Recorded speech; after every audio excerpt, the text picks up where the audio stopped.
La probabilité d'inactivité des femmes au Maroc atteint un taux de 73%, bien plus élevé que celle des hommes, selon le Haut Commissariat au Plan, dans une étude intersectorielle. Par ailleurs, les jeunes souffrent de la persistance d'un niveau élevé de chômage.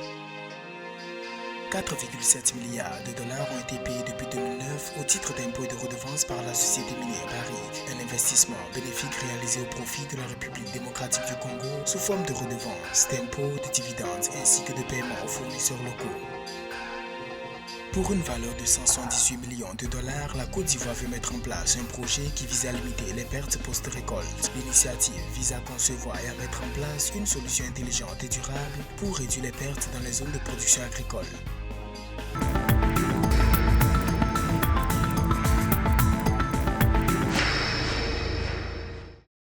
Selon une étude du Haut Commissariat au Plan du Royaume marocain, la probabilité d'inactivité des femmes sur le marché du travail au Maroc est de 73%. Cette disparité serait plus marquée chez les femmes mariées et les jeunes femmes de 25 à 34 ans. L'étude met à cet effet en évidence l'impact significatif du contexte géographique et socio-économique sur la participation des femmes au marché du travail.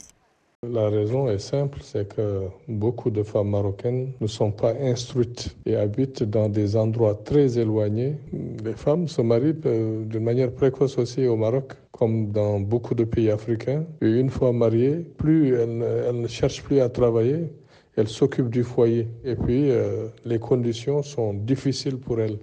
Avec un effectif de 11,2 millions de personnes, les femmes en dehors du marché du travail représentent 81,2% de la population féminine en âge de travailler, 81,7% en milieu urbain et 77,2% en milieu rural. Selon le HCP, parmi les 5,9 millions de jeunes âgés de 15 à 24 ans, 15,4% exercent un emploi, 7,4% en sont à la recherche, pendant que 77,2% sont en dehors du marché du travail. Les femmes sont plus nombreuses que les hommes au Maroc, on le sait. Donc il faudra une politique dynamique pour aider les femmes marocaines en leur octroyant des prêts et puis que le gouvernement fasse une politique justement à l'endroit des femmes. Parce qu'une fois justement ce potentiel libéré, on verra que le dynamisme de l'économie marocaine va s'en ressentir, va être encore plus forte. Parce que les femmes marocaines, comme le reste des femmes africaines, sont des femmes qui veulent travailler, qui sont dynamiques, mais qui n'ont pas de soutien de leur gouvernement respectif. Quant aux hommes, leur probabilité d'inactivité ne diminue que de 1,7%. Il existe plusieurs facteurs socioculturels qui limitent la participation des femmes à l'éducation et au marché du travail, notamment des normes traditionnelles ainsi que des obstacles juridiques ou économiques.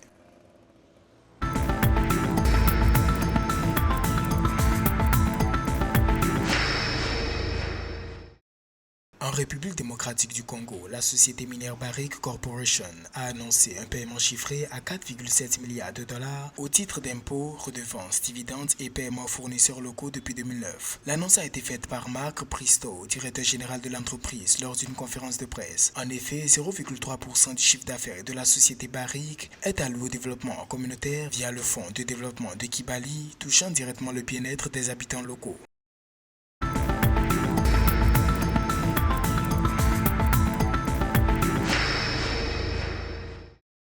La société ivoirienne de technologie tropicale, I2T, a conclu le 20 mars un accord de coopération avec un consortium canadien représenté par la firme québécoise 5 Technologies. L'objectif est d'instaurer un programme destiné à limiter les pertes post-récolte dans le pays. D'un coût de 178 millions de dollars, ce projet sera financé à hauteur de 60% par la partie canadienne. Il prévoit l'implantation de plusieurs plateformes logistiques intelligentes alimentées par des énergies renouvelables dans des zones de production à identifier avec le gouvernement ivoirien.